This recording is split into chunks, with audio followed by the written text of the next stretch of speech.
আসসালামু আলাইকুম, সবাইকে পুরান ঢাকায় আবারও স্বাগতম। আজকে এসেছি আমরা পুরান ঢাকার ক্লিনেস্ট এবং হেলদি খাবারের এক্সপিরিয়েন্স করার জন্য।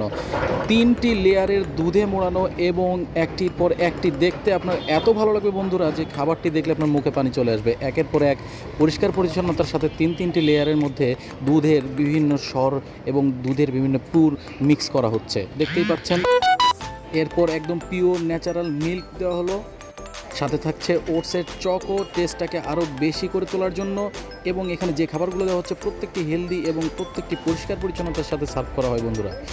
বলছিলাম দিলবাহার আজওয়া নিয়ে, যেটি সুরিটোলা স্কুলের ঠিক অপোজিটে আমরা পেয়ে যাব প্রতিদিন রাত 9টা থেকে 12টা পর্যন্ত। এরপরে দেখুন এখানে দেওয়া হচ্ছে লটস অফ কাজু বাদাম, যেটি স্বাস্থ্যের জন্য অনেক উপকারী এবং খুব সুস্বাদু। বাদামের পরিমাণটা অনেক অনেক অনেক বেশি পরিমাণে দেওয়া ছিল বন্ধুরা। দেখতেই পাচ্ছেন এখানে লোকজন কিভাবে সিরিয়াল দেখাচ্ছে। আমাদের লিটারেলি 30 থেকে 50 মিনিট সময় লেগে যাচ্ছিল মিনিমাম একটা অর্ডার দেওয়ার পরে। এরপরে দেখুন এখানে জাফরান এবং কিছু কর্নফ্লাওয়ার দেওয়া হয়েছে, পুরোপুরি একটা পয়সা উসুল প্যাকেজ বলতে পারেন। যদিও বা সময় লাগে, কিন্তু খাবারটা হাতে পেলে খাওয়ার যে একটা অন্যরকম মজা সেটা আপনি খেলেই বুঝতে পারবেন। দেখেন বন্ধুরা কি সুন্দর পরিষ্কার পরিচ্ছন্নতার সাথে সার্ভ করা হচ্ছে দিলবাহার আজওয়া। অবশ্যই সবাই একবার খেয়ে ট্রাই করে দেখবেন।